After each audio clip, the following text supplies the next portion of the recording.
បាទសូមជម្រាបសួរបាទប្រហែលបងប្អូនដែលគ្រប់ស្រឡាញ់វត្ថុស័ក្តិសិទ្ធិទាំងអស់គ្នាបាទថ្ងៃនេះបាទខ្ញុំបាទបង្ហាញបានឲ្យភ្ញៀវបាទរួចរាល់ហើយបាទកំពុងរៀបចំថតបាទផ្ញើជូនគាត់ហើយបងខ្លះគាត់នៅតាមខេត្តហើយបងខ្លះក៏គាត់នៅ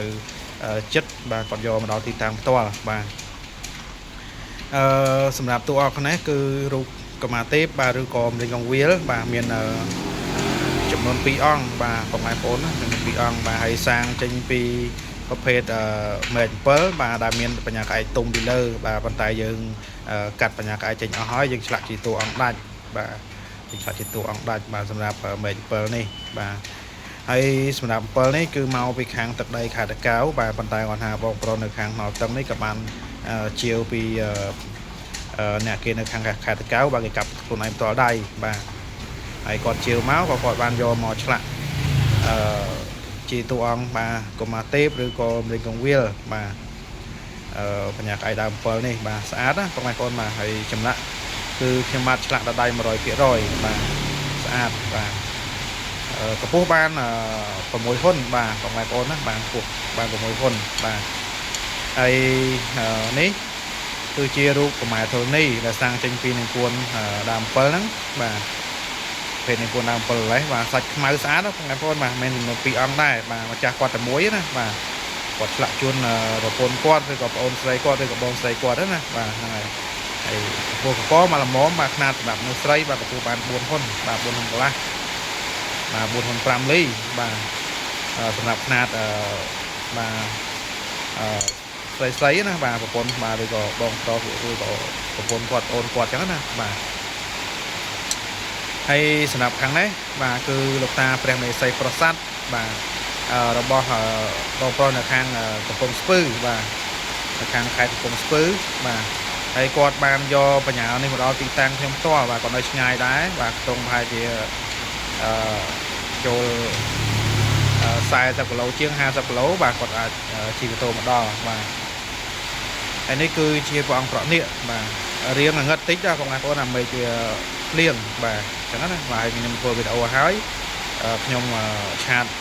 ប្រាប់គាត់ឲ្យគាត់មកស្អែកគាត់មកយកបាទថ្ងៃសៅរ៍ថ្ងៃសម្រាប់ពីការងារបាទចុងសប្តាហ៍បាទអានេះគឺជាប្រម៉ែធរនេះបាទហើយសាងចេញពីបញ្ញាក្អែកដែរបងប្អូនណាបាទតែខ្ញុំអត់បានសួរនាំគាត់ថាបញ្ញាក្អែកអីទេបាទព្រោះគាត់តាមប្រេងចឹងទៅយើងមើលអត់ច្បាស់ហើយគាត់ឲ្យបញ្ចុះស្នែងកបីខ្មៅបាក់ភ្លុះជូនគាត់មកអង្គមកដាក់មកក្របមកអង្គដាក់មកក្របណាបាទស្នែងកបីខ្មៅបាក់ភ្លុះបាទបញ្ចុះជូនគាត់បាទហើយនៅខាងនេះលោកតាអស័យបាទចាញ់មៀបាទសាងចេញពីបញ្ញាក្អែកដូចគ្នាបាទលោកកុងគុយបាទអង្គចាញ់មៀណាបាទហើយដៃគាត់នេះគឺកាន់គីឡូឆ្នាំបាទ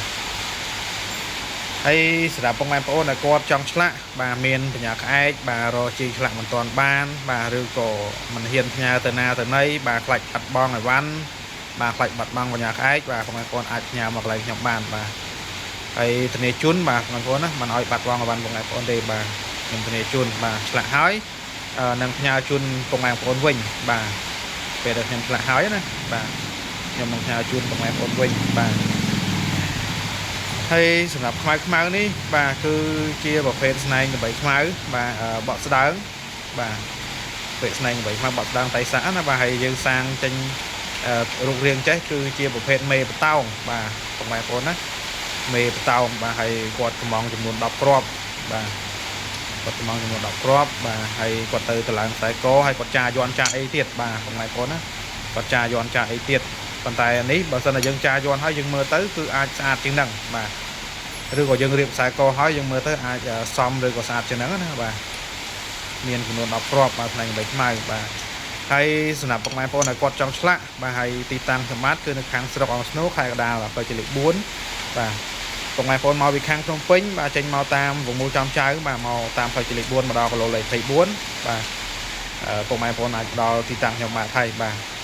យើងចុះពីផ្លូវជាតិលេខ4ប្រហែលជា30ម៉ែត្រទេបាទចុះមកខាងស្នាមដៃបាទស្អាតបងប្អូនណាបាទហើយសចេះគឺមើលទៅច្បាស់ល្អបាទអញ្ចឹងបងប្អូនគាត់ចង់ឆ្លាក់បាទគាត់អាចតាក់ទងខ្ញុំតាម Telegram បាទ នឹងផ្ដល់ព័ត៌មានជូនបងប្អូនបន្ថែមបាទសម្រាប់តួអង្គផ្សេងៗបងប្អូនមានចម្ងល់ចង់សួរពីរូបអំពីអីបាទអាចទៅខ្ញុំបានបាទឆាតសួរទៅខ្ញុំនឹងផ្ដល់ជូនបាទសម្រាប់បងប្អូនអរគ្នាបាទហើយសម្រាប់បងប្អូនដែលចូលមើល Channel YouTube របស់ខ្ញុំបាទសូមជួយចុចបាទជាវម្នាក់វិញផងបាទនឹងសញ្ញារូបកណ្ដឹងបាទដើម្បីទទួលបានវីដេអូថ្មីបាទអញ្ចឹងវីដេអូនេះបាទមានតែប៉ុណ្្នឹងទេបាទហើយក៏សូមបាទជំរាបលាបាទបងប្អូនអរគ្នាបាទតែប៉ុណ្្នឹងបាទអរគុណច្រើនបាទជំរាបលា